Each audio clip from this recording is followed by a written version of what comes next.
you're smart and work hard, but just aren't where or who you want to be. Welcome to your podcast, Real Confidence. I'm your host, Alyssa DeVere, and I'll be sharing a bit of brain science, some surprising social secrets, and a touch of tough love. Why? Because I believe confidence is everyone's fundamental right and choice. So let's get to it. Welcome to another episode of Real Confidence. We are going to be talking about something that when it caught my attention, I was like, I have to know more about this. I hope you're here for that same reason. We're going to talk about abusive brain chatter. And we have an expert, Jacquie Elliott's here with me. And we are so lucky. She is a certified life, relationship, and spiritual coach. So I know our listenership is a little bit of everything, Jacquie. So we're going to talk a little bit of all today. You also lead some really cool retreats. And at the end, we'll give people an opportunity to learn a little bit more about those and how to get in touch with you. And if they want to join a retreat, that would be super helpful too. So welcome to the show. Well, thank you. I'm so happy to be here.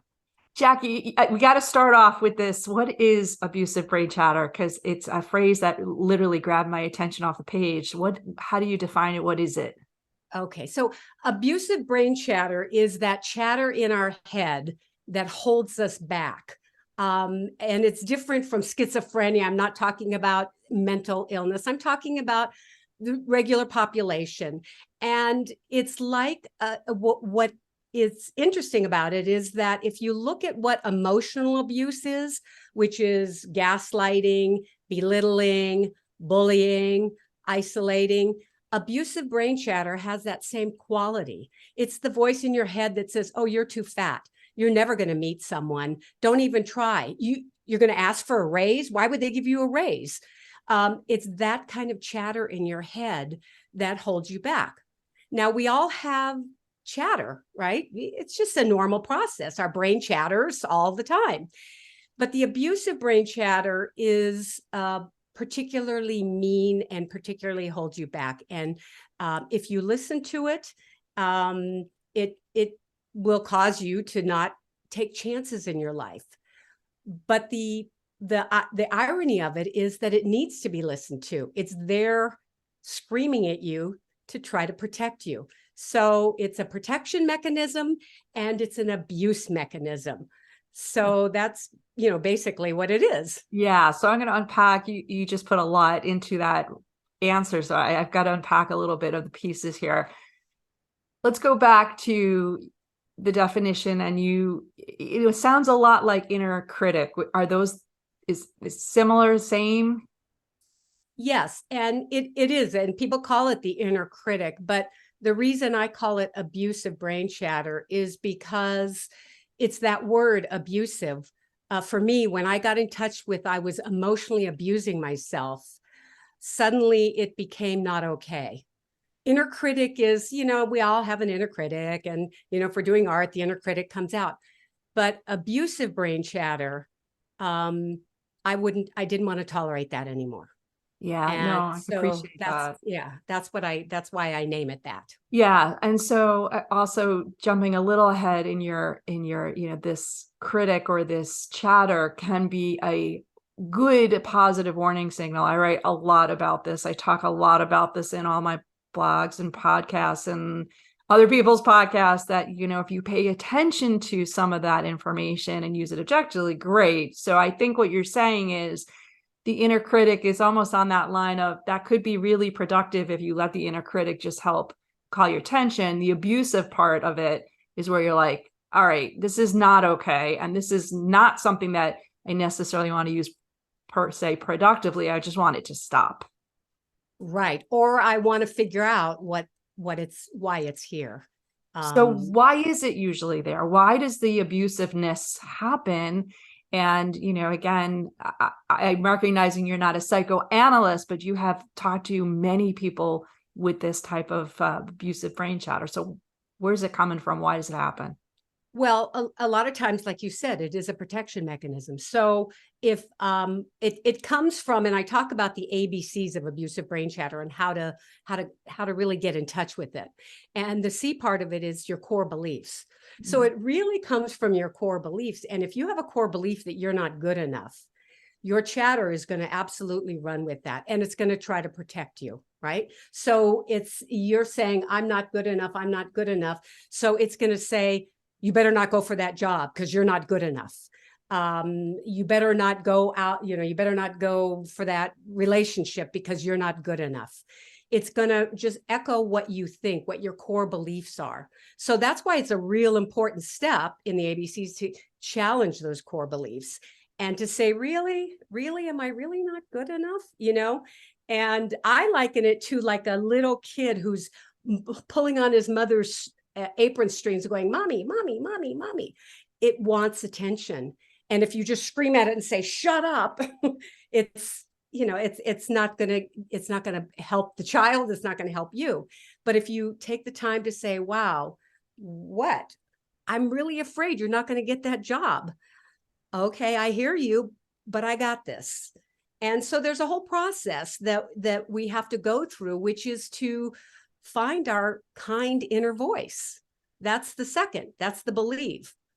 So the three, if you'd like me to lay out the three steps to finding out, to clearing your abusive brain chatter, the first is awareness.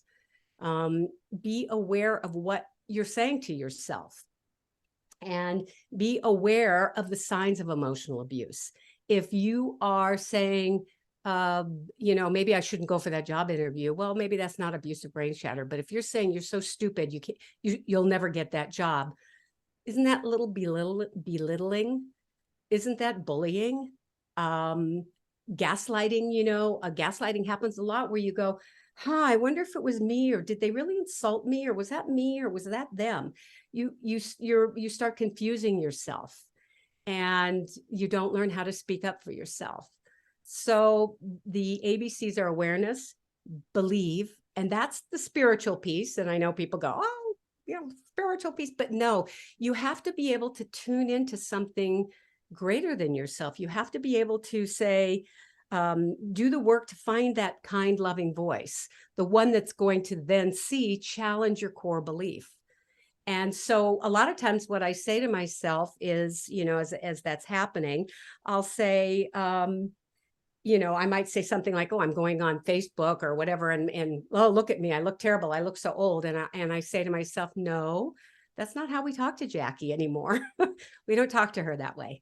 And so that's the kind of ABCs. Just really be aware of what you're saying to yourself. Take a week to just write down what you're saying to yourself, and then be aware of the signs of emotional abuse. Believe, find your spiritual center, the voice that you really want to come through, and challenge those core beliefs. And if you need to do that in therapy or whatever you need to do, start challenging those. Yeah. Well, and the belief obviously could be in the spiritual sense, as you said, but I also remind people that what you believe may not be true. So you're telling yourself you're not good enough, you're not ever deserving, and challenging those things, challenge them in an objective way. Maybe a good litmus test is if this was somebody else telling you that, or one of your friends, what would you tell them? And the first thing you probably would say, it's not true, right? It's just what you believe, but that doesn't mean it's true. Right. And that's why it's so important to find the piece that knows that it's not true. I mean, my spiritual center would never, my spirit guide, whatever you want to call it, God, higher power, Buddha, whatever, would never say mean things to me. When I really meditate and I find my spiritual center, I never say mean things to myself. And when I journal, and I journal from a spiritual place, I never say mean things to myself. So that's really important. Find that voice that doesn't believe that. Yeah. And I think, when you say get therapy, work with a coach, find a friend, somebody who can tell you what looks and smells like it's false beliefs, undeserving beliefs, right? That it doesn't have to be hard to see that more accurate mirror, but at the same time, just making the effort to do it, that's confidence building. So I do encourage people to follow some of this very sage advice, whether you believe in higher spirit or not, doesn't matter. Reality is, to get that garbage out of our heads, sometimes we do need some help. And I wonder, speaking of giving help, when you talk to people who say they've acknowledged, at least they have that that Jacquie, I got this crap in my head. I'm really, really want to get it out. Is there something that causes them to finally wake up, to be aware? Is there a moment? Is there something that happens, or why all of a sudden do they show up? Well, that's an interesting question, because most of the times when I'm working with a client, they really don't even know they have abusive brain chatter until I start defining it for them. And then they go, yeah, you're right. And a lot of times they'll start, what happens is, and I usually find it with something I call tornado head. And that is where I'll start with the client and they'll say, oh, I'm really bummed this week. I didn't get a job. And it's because I didn't speak up for myself. I never speak up for myself because I never learned how to do that. My mother never taught me how to do that. And her grandmother never taught me to do that. And it's like a tornado head. And they start going with this tornado head. And I start, like you said, unpacking it and going, whoa, whoa, whoa. How did we start from you applying for a job to your grandmother never acknowledged your mother? I mean, I know that's part of it. And we do have to unwind that, because a lot of the voices we get are voices that were put on us, we're told. My mother told me it was important to get a man and to be beautiful. And so that became a voice in my head. And if I didn't feel beautiful, well, then I would start with my tornado head and I would self-sabotage. And a lot of addiction is about quieting those voices. So what I do with my clients is, I love this process, and you probably know about voice dialogue.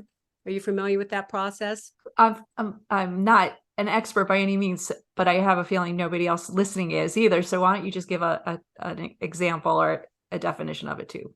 Okay, so it was a book written by Hal and Sidra Stone, and what I do in my sessions, and what this is about, is giving voice to both parts of those selves. So, in other words, I would say to you, so Alyssa, tell me what part of you really wants to succeed in your job, and you would say, well, that's the success. I'll call her success. And how about the other part? What's the part that's holding you back? Well, let's call that the saboteur. So then we go, okay, now we've got two parts of you. And then I talk to the saboteur and I talk to the part that wants to succeed. And usually what happens is that they're both at odds, but if they both learn to work, they're both wanting to work for your benefit. That's the thing that usually comes up. So you start to hear those two voices. You start realizing that the saboteur is just trying to protect you, and you realize that the you that wants to really be successful is trying to protect you.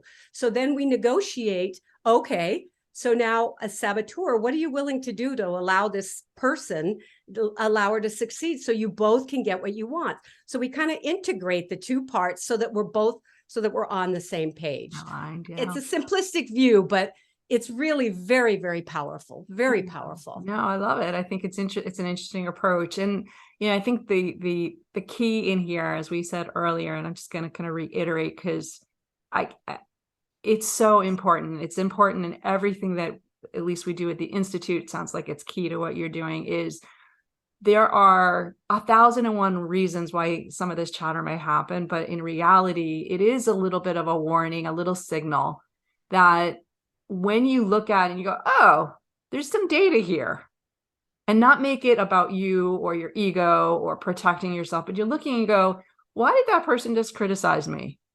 What is it that why did they reject me for whatever reason? I apply for a job, I apply for a speaking thing. I mean, look, I get rejected all the time, and I have to take that emotional slingshot, because that's what it is. Somebody's like throwing an arrow at me. That's what it feels like.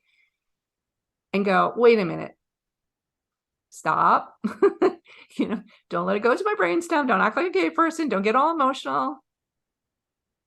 look at it. What do I want to do with this? How do I want to handle it? Right? That's hard. Yeah. That's hard to do. So in your client work, do how long does it take? Is it something that people can master? How long? Or what does a usual fix look like? It varies. It really depends. Some people, 3 or 4 months. We do a few. They come in, we do the work, they understand where it came from. They might hear their mother's voice in it. We do some work on letting go of agreements that you've made with your family members, or with your teacher, or with your sisters, or the agreement you made. I will behave this way, and you will love me. So we do a little bit of work on where those beliefs came from and letting them go. And so some people, it can be as a few months. Some people, it can take a year. It can take two. It depends upon what trauma, how willing they are to go there. And we start with finding that spiritual center before we're going to go anywhere. I really want you to feel, just like you said, you need to feel safe, you need to feel grounded, and you need to be ready to face both sides of yourself. And that's where we start. Let's get you grounded. I want you to understand that wonderful voice, so that we can lay it out and see how it compares. Wonderful. Now, I mentioned earlier you do some retreats, and not to make it a big ad at this point, but because we will give people pointers. I'm curious, does that dynamic, does the process and the efficiency change when people are together versus one-on-one with you? I had a retreat a couple of weeks ago, and it was very powerful with all of us being together. There was a level of honesty and support. It was a women's retreat.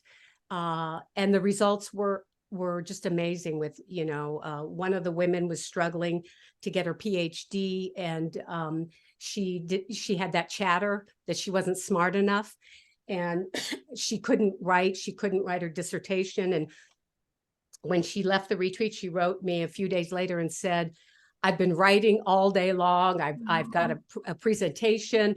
What we do is we help you imagine she imagined a headdress, and that was her her goddess. That was her warrior.